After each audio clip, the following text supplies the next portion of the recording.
સવારથી વરસાદ ચાલુ છે અને ઠંડી પણ ચાલુ થઈ ગઈ છે અહીંયા.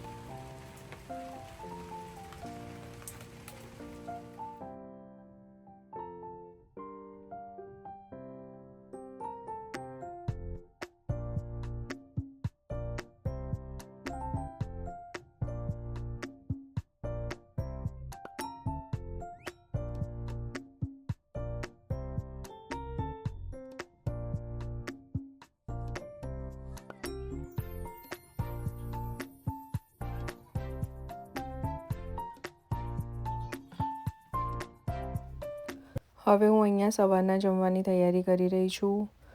મગ બનાવ્યા છે તો આદુ મરચાં લસણની પેસ્ટ નાખી, ડુંગળી સાંતળી, ટામેટાં સાંતળી અને પછી એમાં બોઇલ કરેલા મગ નાખી અને ધાણાથી ગાર્નિશ કરીને લીંબુનું પાણી નાખી દઈશું એટલે અમારા મગ રેડી છે.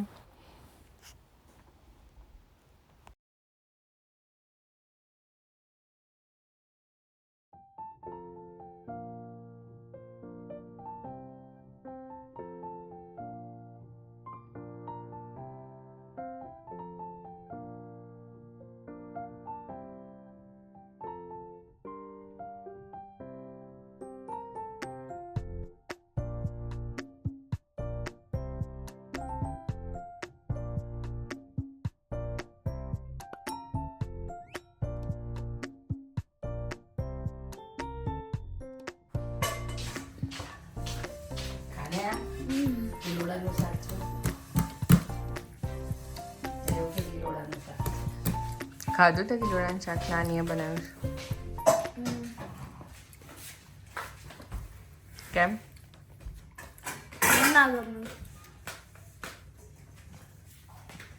જ્યુસ પીવાનું તો પછી દહીં આપું છું. આખો દિવસ બોલતી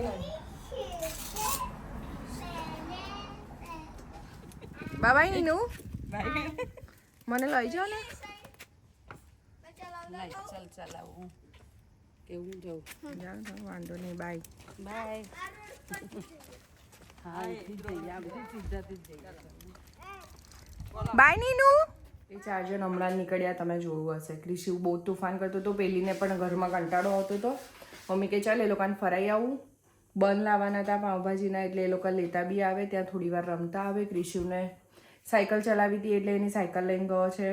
ત્વિષા બી ત્યાં રમશે થોડી વાર. ત્યાં પ્લેગ્રાઉન્ડ જેવું છે એટલે બધા છોકરાઓ ભેગા થાય. આપણા ઇન્ડિયન્સ મોસ્ટલી બધા હોય છે અત્યારે. બધા ત્યાં આવે બેસે રમે એટલે વેધર બી સારું છે તો ગયા છે બધા રમશે. ત્યાં સુધી હું ફટાફટ જમવાનું બનાવી દઉં.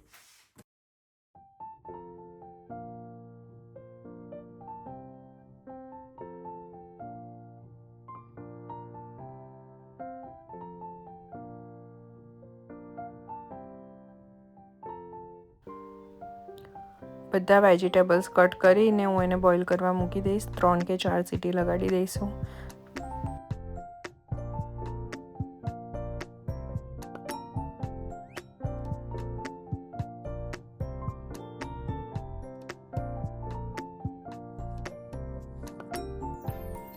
ડુંગળીને પણ ઝીણી ઝીણી ચોપ કરી લઈશું. ટામેટાને ચોપ કરી લઈશું. લસણ, લીલા મરચાં એની પેસ્ટ બનાવીને રેડી કરી દઈશ.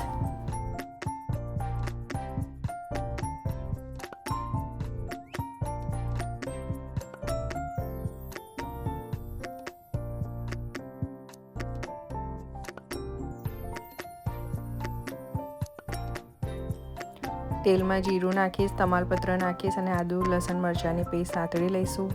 પછી ડુંગળી ટામેટાં ચોપ કરેલા નાખીને એ બરાબર થઈ જાય તેલમાં સંતળાઈ જાય સરસ એટલે આપણે બોઇલ કરેલા મિક્સ વેજીટેબલ્સ નાખી દઈશું. એને હું સ્મેશ કરી નાખીશ બિકોઝ આખા આવશે વેજીટેબલ્સ દેખાશે તો છોકરાઓ ખાય નહીં. એન્ડ બેઝિક મસાલા હળદર, મીઠું, મરચું, ધાણા જીરું એન્ડ પાઉંભાજી મસાલો એન્ડ લાસ્ટમાં ધાણા અને બટર નાખી અને આપણી પાઉંભાજી રેડી છે.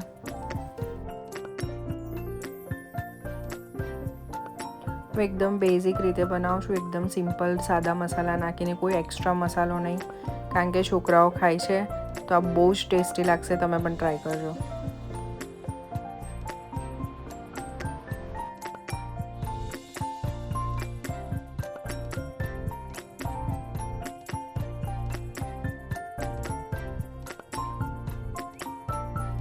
Please like my video and share my video. Bye. ફરી મળીશું નેક્સ્ટ વ્લોગમાં. I hope you enjoy.